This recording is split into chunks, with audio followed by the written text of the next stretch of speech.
Hello, people of Liverpool. Welcome to the foreign language section of the show. My name's Chris. When I was 22 years old, I left Glasgow and moved down to Surrey. My rent doubled overnight,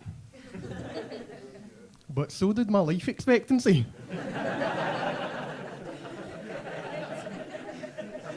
Moving down south literally gave me a second chance to have a midlife crisis. Honestly, I felt like someone who went on holiday the day before Chernobyl.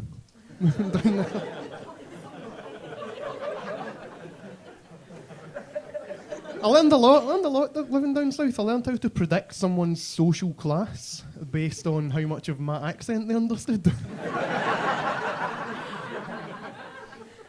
Here's the formula, right? Every time I had to repeat myself, add 1 acre to their country estate. If I met someone really posh, I couldn't introduce myself as Chris. I had to introduce myself as Charlie. Hotel Romeo India Sierra.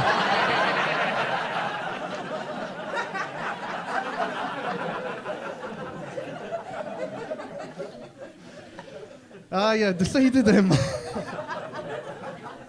decided I wanted to move somewhere that I could make myself more easily understood. So I ended up living in China.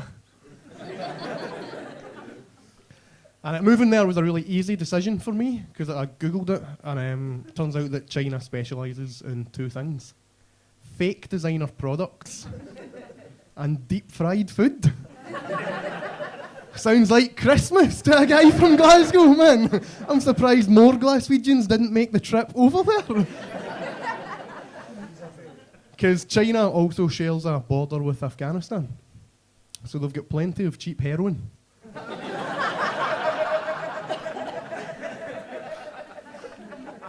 I don't think the UK and China have properly understood each other's cultures though, right? Because I told my Chinese friends about Chinese takeaway food over here. They were fucking horrified by all the additives we put into it. And I think it speaks volumes that Chinese people were saying to me, listen mate, we will tolerate life-shorteningly bad levels of air pollution. But we draw the fucking line at a large sweet and sour chicken, man. Now, we don't understand each other's cultures though, right? Because I went to an authentic British pub when I was in China.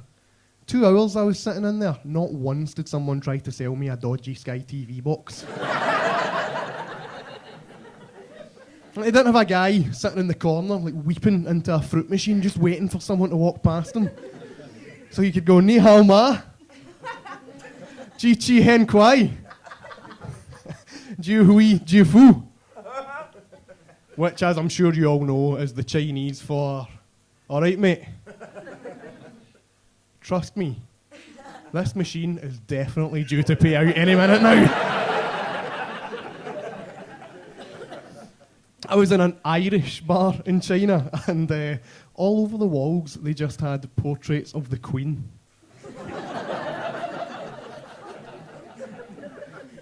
Now, either someone needs to give them a history lesson, or I had somehow stumbled into the Shanghai branch of the IRA. And that was their most wanted list. We've got a lot of students in tonight. I was at university. I was lucky enough to get a degree. I've got a degree in aerospace engineering, guys. The reason I chose to study aerospace engineering was because the university brochure was in alphabetical order. People are telling me a degree nowadays is just a meaningless piece of paper. I'm like, not mine. Aerospace engineering. I made mine into a fucking belter of a paper aeroplane. I put that degree to good use, man. Sitting launching drone strikes on the neighbour's cat. Like that, I'll consider a ceasefire when you stop shitting in my garden, you wee fanny!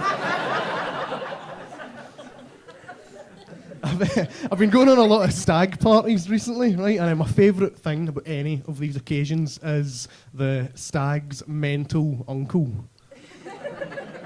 This is the guy who's drank 12 pints before you hear the phrase, "Welcome to Ryanair." And now, a mental uncle has to be in that sweet spot between 50 and 60 years old. Just old enough that this might be their last chance at a mad night out. But just young enough that it would still take several police officers to subdue him. I went to a stag party, me and the boys, to Copenhagen last summer, and found myself sharing a 24-man dormitory. Sharing one toilet. 'Cause saving a few quid was more important than our human rights. But my mate Andy was having none of this. He sorted himself out with somewhere better to stay by getting arrested. Smart man, right? If you go to jail, you get a private room with an ensuite. An estate agent might describe that as a cosy studio apartment in a secure, gated community.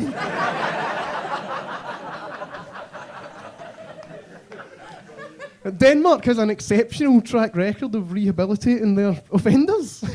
Andy came home with a fucking master's degree.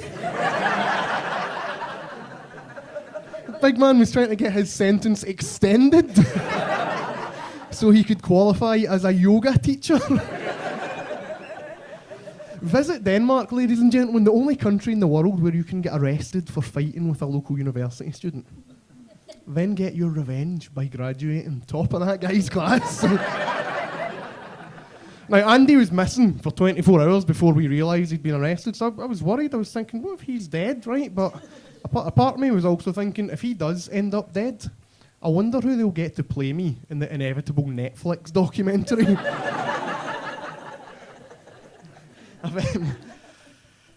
I've got a degree in aerospace engineering, so I really did put that to good use, because I spent a good few years working in Tesco, guys. And it was the best job I've ever had in my life, but they nearly sacked me one year at Halloween because my fancy dress costume was considered inappropriate. I came dressed as someone that works for Asda. Do you know how difficult it is to get your hands on an Asda uniform when you don't even work there? I was given hand jobs to Asda trolley boys for that.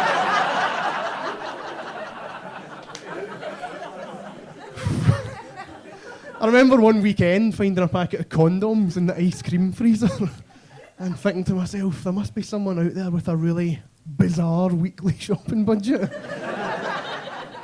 That's the type of choices they're having to make. The only theory I could come up with is maybe some guy got a bit confused when his girlfriend told him to buy a packet of Magnums. Condoms or ice cream, that's quite a difficult decision. But nowhere near as difficult as having to explain to your children.